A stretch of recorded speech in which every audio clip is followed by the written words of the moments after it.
Bismillahirrahmanirrahim. Assalamualaikum warahmatullahi wabarakatuh. Alhamdulillah alladzi hadana li hadza wa ma kunna linahtadiya laula an hadana Allah. Ashhadu an la ilaha illallah wahdahu la syarika lah wa ashhadu anna Muhammadan abduhu wa rasuluh, amma ba'd. Ikhwani fiddin, ma'asyiral muslimin rahimani wa rahimakumullah. Pada kesempatan yang kedua ini kita melanjutkan beberapa keterangan Syekh As-Sa'di rahimahullah mengenai sebab-sebab yang akan menyampaikan kita kepada kebahagiaan hidup.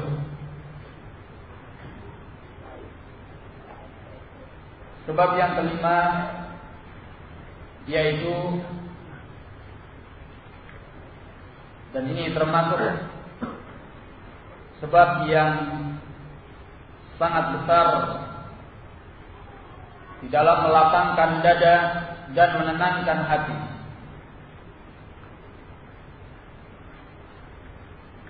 adalah al-iktsaru min dzikrillah ta'ala. Banyak berzikir kepada Allah, mengingat Allah. Beliau nyatakan, fa inna lidzalika ta'siran ajiban insyirahis sadri wa tuma'ninati wa zawali hammihi wa ghammihi. Sesungguhnya yang demikian itu punya pengaruh yang sangat mencengangkan di dalam melapangkan dada dan membuatnya tenang, serta melenyapkan segala kegundah gulanaan dan keguncangannya. Qala ta'ala, ala bi dzikrillah tatma'innul qulub. Bukankah dengan mengingat Allah hati-hati manusia menjadi tenang?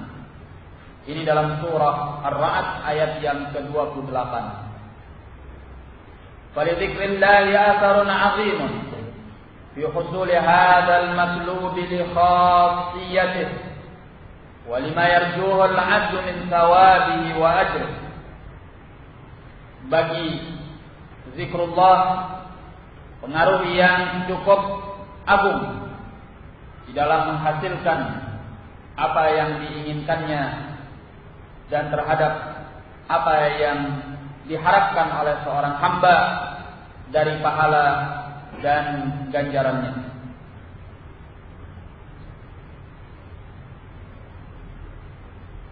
Di sana banyak zikir-zikir yang bisa selalu kita lantunkan. Ikhwan fiddin rahimani wa rahimakumullah. Hendaknya kita selalu membasahi lisan kita dengan zikrullah. Terlebih lagi kita adalah ahlus sunnah yang telah mengikrarkan diri untuk mengikuti tuntunan Nabi sallallahu alaihi wasallam. Sudah sepatutnya kita mempelajari zikir-zikir, doa-doa yang diajarkan oleh Nabi sallallahu alaihi wasallam di dalam gerak-gerik kita pada banyak kesempatan. Ya.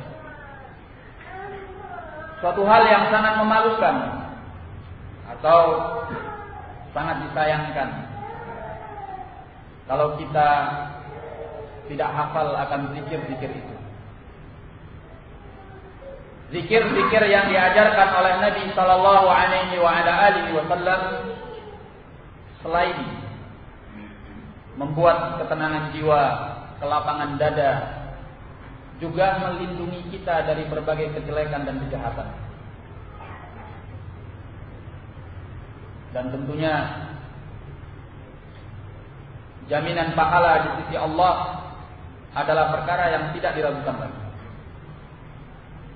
Nah, mulai dari kita bangun tidur ada zikirnya, masuk kamar mandi, keluar kamar mandi ada zikirnya, keluar dari rumah menuju masjid ada zikirnya, masuk ke dalam masjid ada zikirnya, keluar dari masjid ada zikirnya. Ketika kita dalam sholat ada zikir-zikir as-sholat. Selesai sholat ada zikir-zikir yang diajarkan oleh Nabi Sallallahu Alaihi Wasallam. Kemudian kita mau makan sarapan pagi atau makan siang atau makan malam ada zikirnya. Selesai makan ada zikirnya. Kita berada di pagi hari dan di petang hari ada zikir-zikirnya yang menjamin kebahagiaan, keselamatan dan terjauh dari segala keburukan bagi kita di dalam hari itu. Azkar al-ad'iyah yang diajarkan oleh Nabi Sallallahu Alaihi Wasallam adalah perisai dalam hidup kita supaya kita selalu ingat sama Allah. Dan jangan sampai kita berpandangan bahwa zikir-zikir dan doa-doa itu adalah hafalan anak-anak TPA saja. Itu lebih daripada itu. Zikir-zikir itu adalah perkara yang sangat bermanfaat di dalam kehidupan kita. Supaya setiap gerak-gerik kita diberkati oleh Allah, diberi kebaikan dan dijauhkan daripada keburukan. Ya, semestinya kita malu tatkala anak-anak kita yang di TPA atau yang berada di Ma'had Tahfidz Al-Quran, mereka lebih hafal doa-doa dan zikir-zikir daripada kita. Ya. Suatu saat mungkin dia bertanya, "Bis, apa zikirnya masuk kamar mandi?" Saya lupa. Adiknya bilang, pinter adiknya. Tidak mau ketahuan kalau dia juga tidak tahu. Tanya sama gurumu sana, lah mana buku pelajaran ini? Padahal adiknya juga tidak ngerti, tidak paham, tidak hafal. Subhanallah. Ya. Zikir-zikir ini sangat bermanfaat ya Allah.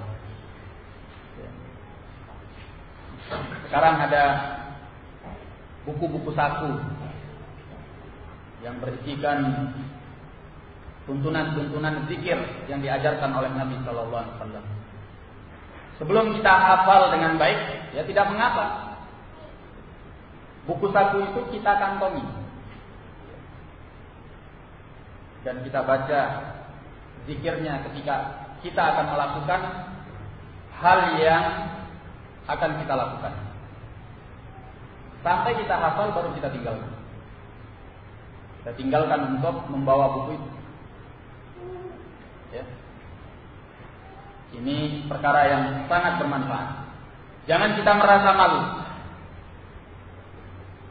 Jangan kita anggap bahwa itu adalah pekerjaan anak kecil. Menghafal doa-doa dan zikir-zikir. Mau makan, setelah makan. Mau tidur, setelah tidur. Dan sebagainya. Kita yang dewasa-dewasa ini butuh ya, terhadap zikir-zikir. Kalau anak-anak kecil, mungkin mereka menghafalnya sekedar sebagai pelajaran. Belum bisa sangat menghayati apa yang mereka hafal. Karena kadar kemampuan akal mereka belum sampai. Tapi kita yang dewasa, kita membacanya dalam keadaan kita mengerti artinya. Dengan kita membaca itu bukan hanya sekedar membaca, tetapi kita sungguh-sungguh minta sama Allah. Maka di antara sebab kelapangan dan kelonggaran hidup, kebahagiaan hidup adalah banyak berzikir kepada Allah. Dan di sana ada zikir-zikir yang umum, yang tidak ditentukan oleh waktu, tempat, dan masa atau kondisi. Kapan saja boleh kita ucapkan. Ya, zikir-zikir umum seperti kita mengatakan Allahu Akbar, Allahu Akbar, Allahu Akbar. Ya, Subhanallah, Subhanallah, Subhanallah. Alhamdulillah, Alhamdulillah, Alhamdulillah. Tidak mengapa kita ulang-ulangi. Atau kalimat tauhid, La ilaha illallah, La ilaha illallah, untuk mengisi kekosongan waktu kita. Atau secara lebih spesifik, kita membaca apa yang diajarkan oleh Nabi Sallallahu Alaihi Wasallam dari zikir-zikir yang umum, tidak terkait dengan waktu dan tempat atau kondisi. Di antaranya seperti apa yang beliau sebutkan, bagaimana yang diriwayatkan oleh Al-Imam Al-Bukhari rahimahullah, kalimatani khafifatani kalimatani habibatani ila Rahman, khafifatani fil lisan, thaqilatani fil mizan, subhanallah wa bihamdih, subhanallahil azim. Nabi sallallahu alaihi wasallam mengajarkan kepada kita ada dua kalimat yang dicintai oleh Allah yang Maha Pengasih, ringan di lisan dan berat timbangannya di sisi Allah, yaitu subhanallah wa bihamdih. Satu, yang kedua subhanallahil azim. Ya. Alangkah indahnya kalau kita selalu membasahi lisan kita, kalbu kita dengan zikrullah. Ya. Kita tahu bagaimana keutamaan orang yang zikir kepada Allah. Sebutkan di dalam hadis Al-Qudsi bahwasanya Allah Jalla wa'ala akan menyebut-nyebut hambanya yang berzikir kepada Allah di sisi Allah. Kata Allah, kalau dia mengingatku di tengah keramaian, di tengah khalayak, aku akan sebut dia di tengah khalayak yang lebih baik daripada itu, yaitu di tengah-tengah al-malaikah. Kalau dia mengingatku di dalam dirinya, di dalam jiwanya, maka aku akan mengingatnya di dalam jiwa, di dalam diri. Orang yang berzikir kepada Allah akan terhindar daripada makar-makar syaitan. Maka zikrullah ta'ala termasuk hal yang sangat perlu diperhatikan oleh seorang yang ingin mencapai kebahagiaan hidup. Nah, makanya Nabi Sallallahu Alaihi Wasallam meninggalkan kepada kita zikir-zikir dan doa-doa.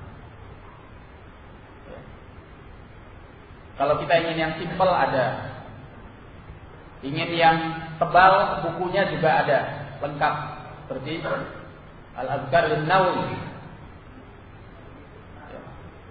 Nah, jadi jangan kita lupa akan zikir kepada Allah daripada kita ngelamun, ya, merawat, merenung.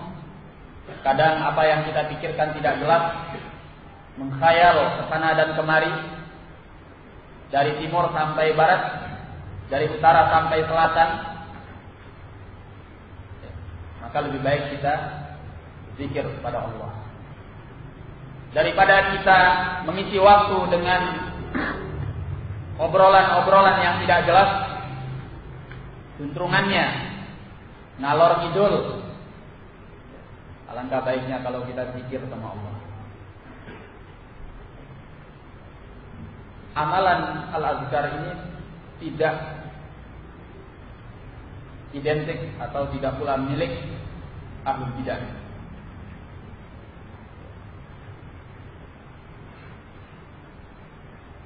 Sehingga ahlus sunnati wal jamaah ogah-ogahan untuk zikir, tidak kenal zikir. La. Bahkan ahlus sunnah itu orang yang sangat memperhatikan al-azkar, sebagaimana Nabi sallallahu alaihi wa ala alihi wasallam sangat memperhatikan zikir-zikir dan doa-doa.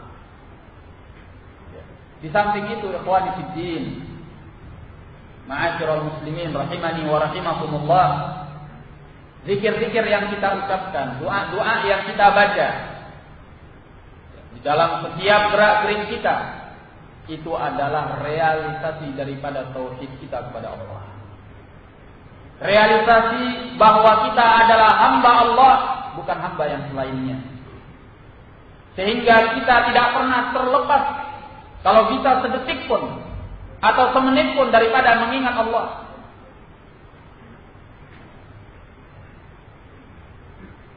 Sehingga kita selalu membaca zikir, membaca doa.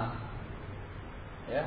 Kalau ada kesempatan qiraatul Quran, itu juga termasuk zikir. Dan min a'zamil azkar, bahkan a'zamul azkar, seagung-agungnya zikir, yaitu Al-Quranul Karim, yang dengan kita membacanya setiap huruf dihitung oleh Allah dengan 10 kebaikan. Perhatikan Al-Quran, baca, hafal, renungi, tadabburi maknanya, amalkan isinya, sehingga kita menjadi ahlul Quran yang dirahmati dan diberkati kehidupannya oleh Allah. Hati yang jarang membaca Al-Quran adalah laksana kuburan. Karena kuburan itu tempat yang tidak dibacakan padanya Al-Quran. Ya. Tidak dituntunkan oleh Nabi sallallahu alaihi wa ala alihi wasallam. Maka orang yang jarang membaca Al-Quran, hatinya akan menjadi kuburan, hati yang mati, tidak tersirami oleh cahaya Allah, petunjuk dan hidayah dari Allah. Sudah sepatutnya seorang mukmin, seorang muslim malu kalau dia tidak bisa baca Quran. Istilahnya anak gaul hari ini tidak bisa baca Quran. Subhanallah. Sudah gede, sudah besar, bahkan sebagian sudah sampai pada status yang tinggi di tengah-tengah masyarakatnya. Mungkin dia punya gelar doktor, profesor, ya, tetapi dia tidak bisa baca Quran. Ini sesungguhnya orang miskin seperti ini. Miskin apa? Miskin petunjuk dari Allah.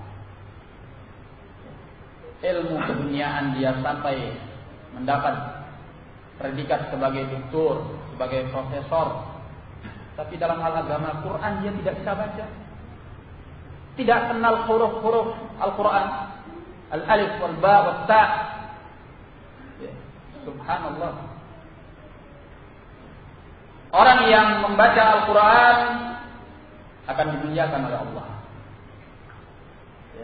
Disebutkan dalam riwayat Imam Muslim, orang yang membaca Al-Quran dan dia mahir terhadap Al-Quran, maka dia bersama malaikat yang menjadi duta antara Allah dengan makhluknya, yaitu malaikat mulia Jibril alaihi salam, ma'as safaratil kiramil barar. Dan orang yang tertatih-tatih, ia tata'sa di dalam membaca Al-Quran, falahu ajran, kata Nabi, dia mendapatkan 2 pahala, ya, pahala membaca Al-Quran dan pahala upayanya untuk bisa membaca Al-Quran. Nah, manusia di dalam membaca Al-Quran diibaratkan oleh Nabi sallallahu alaihi wasallam dengan beberapa perumpamaan. Ya. Seorang mukmin yang membaca Al-Quran, dia ibarat buah yang wangi dan enak rasanya.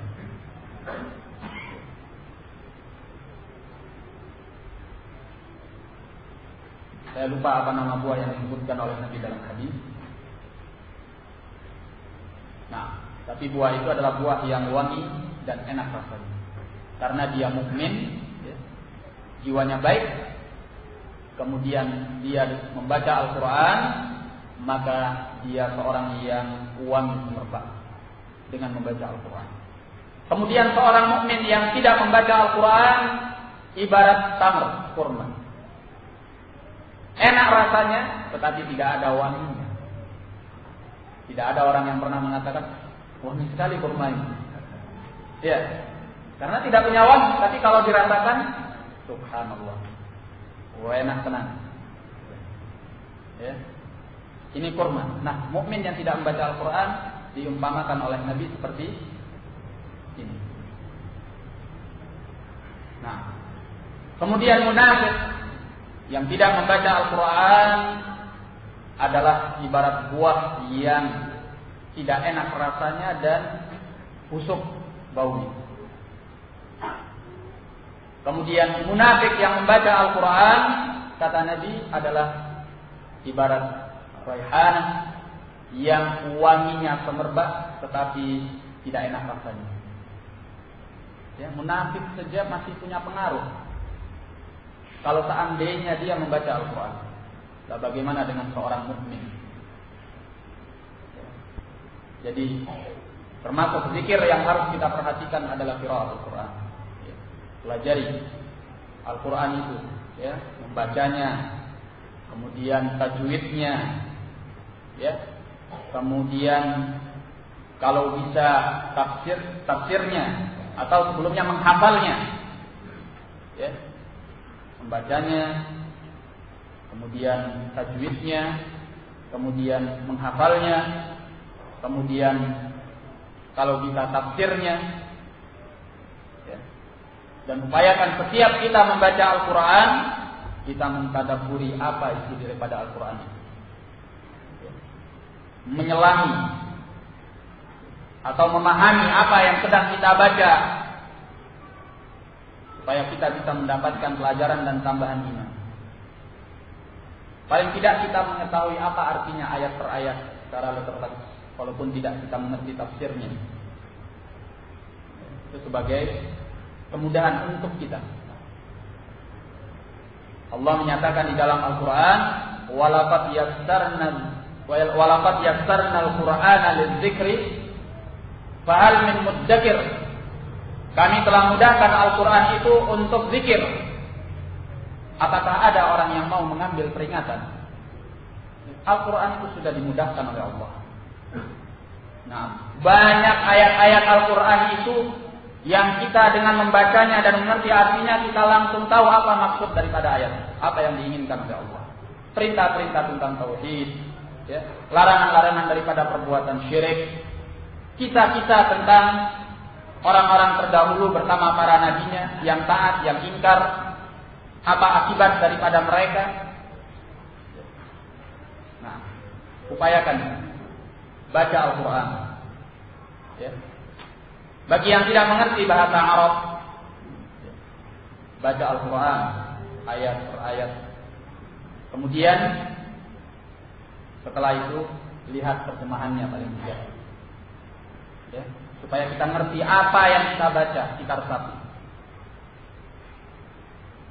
Bagi orang yang bisa berbahasa Arab, walaupun bahasa Arab itu tidak cukup untuk menafsirkan Al-Quran, tapi paling tidak dalam banyak ayat dia bisa langsung tahu apa yang diucapkan oleh Allah Jalla wa'ala, ya, apa yang dikatakan oleh Allah Subhanahu wa ta'ala, sehingga tidak seperti orang yang hanya membaca tapi tidak mengerti maknanya. Inilah perbedaan antara orang yang mengerti bahasa Arab atau tidak. Dia akan bisa menyelami bacaan Al-Quran. Dan ini penunjang yang sangat besar pengaruhnya bagi kekhusyuan kita di dalam sholat. Kalau kita sedang membaca ayat, ya, kalau kita ngerti bahasa Arab, kita bisa menghayati, larut di dalam apa yang kita baca dalam sholat kita, atau apa yang dibaca oleh imam dalam sholatnya. Sehingga dalam sholat sunnah atau sholatul lail kita bisa memohon rahmat Allah, surga Allah. Kalau kita melewati ayat-ayat tentang surga, kita bisa berlindung dari azab Allah. Kalau kita melewati ayat-ayat azab, kalaupun kita menangis karena kita tersentuh oleh ayat-ayat itu, kita tepat menangisnya. Tidak seperti sebagian orang, ayat yang dibaca apa, dia nangisnya kemana. Sedang dibacakan ayat-ayat yang terkait dengan pemuliaan Allah terhadap orang-orang yang beriman, dia nangis. Kenapa engkau nangis? Dia terharu saja. Bagus sih. Bukan kita katakan tidak bagus, bagus. Satu acungan jempol. Tapi kalau dia ngerti maknanya, jelas ketika dia nangis, dia mengerti dia nangis kenapa. Dan ini lebih dalam maknanya. Tangisnya lebih punya arti. Ya, tidak asal nangis. Ya. Maka ini dua acungan jempolnya. Nah, ini qiraatul Quran. Dan baca Al-Quran itu di waktu-waktu di mana hati kita sedang kosong daripada kesibukan-kesibukan dunia. Kalau kita membacanya dengan iman, dengan mentadabburi apa isi daripada Al-Quran itu, di waktu-waktu di mana hati kita sedang kosong daripada kesibukan-kesibukan dunia, ini pengaruhnya besar pada beriman. Mungkin tanpa terasa kita akan meneteskan air mata karena kita tersentuh dengan apa yang kita baca. Kita ingat sama Allah, kita ingat akan janjinya surga, dan kita takut akan ancamannya api neraka. Waktu-waktu hati kita kosong adalah di waktu-waktu sepertiga malam yang terakhir. Bangun di malam itu, di samping kita bisa melaksanakan sholatul lail, membaca Al-Quran dari hafalan kita dalam sholat itu, atau boleh pula dengan memegang mushaf, dan bisa pula kita melanjutkan bacaan kita dari Al-Quran setelah kita selesai daripada sholat tersebut.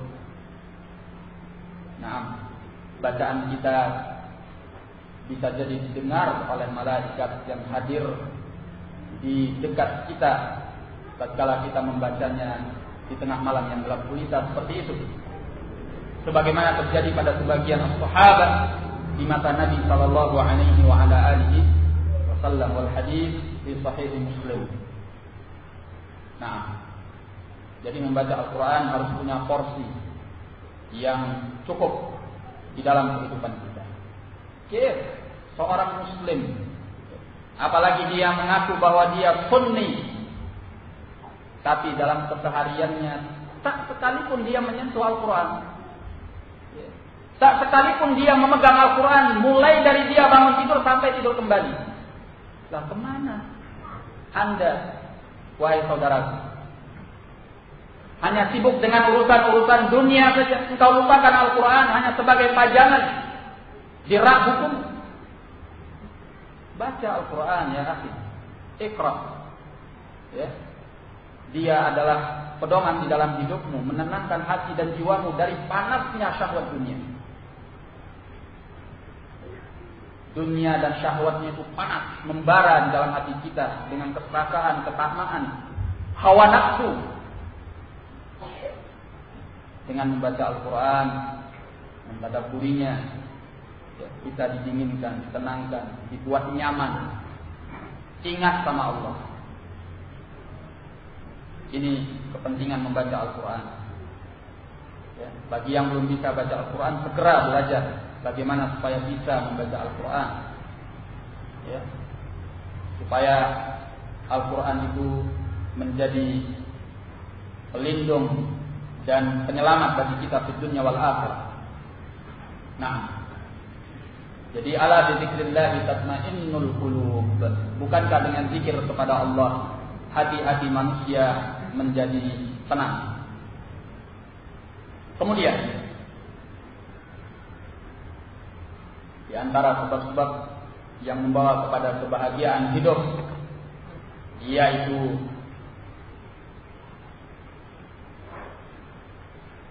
melihat kepada orang yang berada di bawah kita dalam perkara dunia, dan melihat kepada orang yang di atas kita dalam perkara akhirat.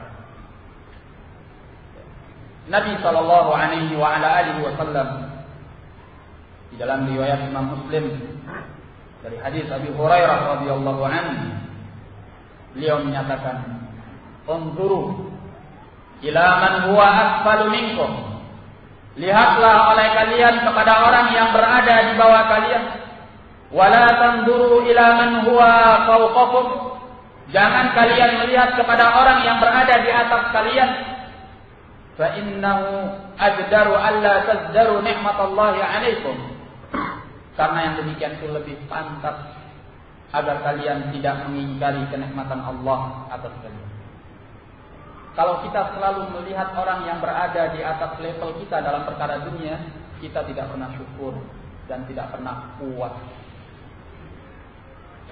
Ya.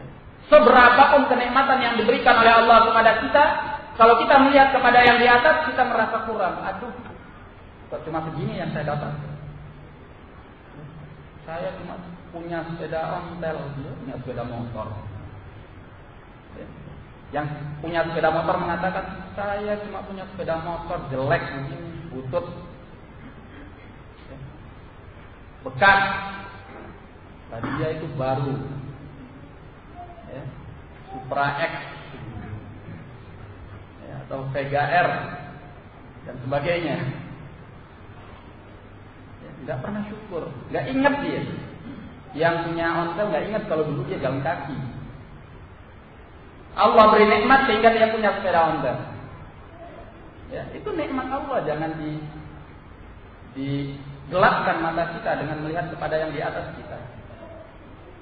Yang punya sepeda motor jelek bekas itu nggak ingat dia kalau dulu dia naik sepeda ontel. Maka jangan lihat yang di atas kita.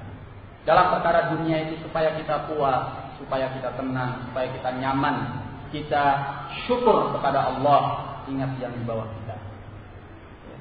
Kalau kita sehari-harinya cuma makan tahu tempe gereh seperti tadi, ya itu sudah langganan kita setiap harinya. Ingat ya, syukur sama Allah bahwa di sana ada orang yang hanya makan dengan nasi putih saja, yang hanya makan nasi putih saja. Ingat ya, syukur sama Allah. Di sana ada orang yang tidak makan. Orang yang tidak makan pun sulit dapat makan. Syukur ya. Ya. Ingat di sana ada orang yang lebih parah daripada kamu. Ya. Jadi kalau kita melihat kepada yang di bawah, kita syukur. Ya. Cobalah kita ingat-ingat kondisi kita yang sebelum ini. Lalu hitung, sudah berapa banyak ternyata nikmat-nikmat Allah. Mungkin yang kamu bisa hitung itu baru sedikit dari sekian nikmat Allah yang telah Allah limpahkan. Supaya kita bisa syukur sehingga hidup kita itu lapang. Kita merasa bahwa kita diberi nikmat oleh Allah. Kalau tidak, kita tidak merasa kalau kita sedang diberi nikmat oleh Allah. Dan memang watak manusia, mereka merasa mendapatkan nikmat kalau kenikmatan itu telah hilang. Tapi apa mau dikatakan? Kalau sudah diangkat oleh Allah, ya, berarti kita kehilangan kenikmatan tersebut yang barangkali kita tidak akan merasakannya kembali. Nah, ya, sebenarnya kalau kita ingin benar-benar menghayati dari pembahasan ini, ya, kayaknya kurang pas kalau kita sering-sering melihat iklan. Iklan sepeda motor, iklan mobil, iklan kulkas, iklan ini, itu. ya, membuat kita nggak syukur dengan yang sudah diberi. Aduh, ada keluaran baru. Ya. Padahal kita sudah punya, tapi kurang, merasa tidak puas, berarti saya harus tambah ini. Ya, akhirnya kita ngebet dengan mencari segala cara, segala jalan untuk bisa mendapatkannya. Nah, atau paling tidak mengurangi rasa syukur kita sama Allah. Bukannya haram sih. Ya, saya tidak mengatakan itu haram. Ya, barangkali untuk menjaga. Ya, supaya kita tahu akan kenikmatan yang telah diberikan oleh Allah. Nah, makanya kata Nabi SAW, lihatlah kepada siapa yang berada di bawah kalian, jangan lihat kepada siapa yang di atas kalian. Kalau kita lihat orang yang di atas kita ngus dada. Ya Allah, kok hidup saya begini-gini terus? Ya. Kita sedang jalan, ya, naik sepeda motor yang butut atau yang bekas itu tadi. Ya. Honda 70 misalnya. Untung. Tidak tahunya lewat di samping kita mobil Mercedes yang mengkilat. Kapan saya bisa naik mobil seperti itu, punya mobil seperti itu? Kalau kita selalu melihatnya kepada yang di atas, ya, dan kita lepas kontrol, kita bisa ingkar kepada nikmat Allah. Ya. Maka oleh karena itu, ikhwan fillah rahimani wa rahimakumullah, kalau terlintas di hadapan kita orang-orang yang diberi kelebihan oleh Allah di dalam perkara dunia, ada satu ucapan yang sangat menghibur kita. Apa yang selalu diingatkan oleh Allah di dalam Al-Quran, Zalika fadlullahi yu'tihi man yasha, wallahu dzul fadlil 'azim. Itu adalah keutamaan yang Allah berikan kepada siapa yang dikehendaki oleh Allah, dan Allah punya keutamaan yang maha besar. Sehingga kita tidak usah merasa kecil hati, sempit dada ketika melihat orang-orang yang berada di atas kita. Ketahuilah semua itu telah ditentukan oleh Allah. Keutamaan yang Allah berikan kepadanya. Ya. Maka cepat-cepatlah kita mengalihkan perhatian kepada orang yang berada di bawah kita. Kita introspeksi diri bahwa di sana masih banyak orang-orang yang lebih kurang daripada kita, sehingga kita menyatakan alhamdulillah alladzi faddalani ala katsirin minan nas tafdila. Segala puji bagi Allah yang telah mengutamakan aku atas kebanyakan manusia dengan seutama-utamanya. Ini membuat dada kita jadi tenang, nyaman dan bahagia. Kata Nabi, fa innahu ajdaru alla tazdaru nikmatallahi 'alaikum. Karena yang demikian itu lebih pantas kalian tidak mengingkari kenikmatan Allah atas kalian. Dalam riwayat lain disebutkan oleh Nabi sallallahu alaihi wasallam, ya, dalam riwayat Al-Bukhari dan Muslim. Kalau tadi dalam riwayat Muslim, ini dalam riwayat Al-Bukhari dan Muslim. Idza nazara ahadukum ila man fuddila alaihi fil mali wal khalq, falyanzur ila man huwa aktsara minhu mimman fuddila alaihi. Apabila salah seorang di antara kalian melihat kepada orang yang dilebihkan atasnya dalam perkara harta dan penciptaan, maka hendaklah dia melihat kepada orang yang berada di bawahnya yang dia dilebihkan atasnya. Jadi kata Nabi, kalau kita melihat orang yang lebih daripada kita, cepat alihkan perhatian kepada orang yang di bawahnya. Cepat ingat bahwa di sana ada orang yang lebih kurang daripada kita, supaya kita tidak ingkar sama nikmat Allah. Supaya hidup kita tetap lapang, nyaman dan tenang, tidak dibuat panas oleh syahwat dunia. Nah, dalam riwayat lain disebutkan bahwa Nabi Shallallahu Alaihi Wasallam memerintahkan kita untuk melihat kepada yang di atas kita dalam perkara agama. Ini sebaliknya dari yang pertama. Kalau dalam masalah agama, lihat yang di atas ya. Jangan lihat yang di bawah. Sehingga kamu berlomba-lomba ya, untuk mencapai kebaikan. Mengamalkan firman Allah Jalla wa'ala, fastabiqul khairat. bersegeralah kamu kepada kebaikan. Jangan lihat yang di bawah, lalu menyatakan alhamdulillah, saya masih untung. Sholatnya cuma sekali dalam sehari, alhamdulillah. Di sana masih ada orang yang nggak sholat. Ngajinya cuma sekali sebulan, lalu menyatakan alhamdulillah. Di sana ada orang nggak ngaji. Ya. Tahunnya muncul dalam kajian hanya dalam daurah tahunan. Ya. Kalau kedatangan masyayikh, alhamdulillah saya ngaji sebulan sekali. Ya. Subhanallah, jangan gitu. Yang nggak bisa baca Quran menyatakan alhamdulillah, untung saya masih hanya tidak bisanya membaca Al-Quran. Di sana ada orang yang nggak muslim, kan begitu. Akhirnya dia semakin kendur untuk beragama dengan baik. Tapi dalam perkara agama dia lihat kepada yang di atas. Ya, kok saya sudah sekian usia saya, umur saya. Tapi kemampuan saya dalam ilmu, dalam amal, kok baru sekian? Sementara ada di sana orang-orang yang dia itu baru ngaji, bahkan bisa dihitung sebagai anak saya, kok lebih baik daripada saya dalam hal agama. Berarti saya harus berupaya untuk bisa berlomba dalam kebaikan. Ya. Kalau kita melihat dalam perkara agama, jangan tanggung-tanggung menggantungkan cita-cita. Gantungkan cita-cita setinggi langit dalam perkara apa? Agama. Ya. Ada seorang yang datang ke hadapan Syekhuna Muqbil rahimahullah. Ya.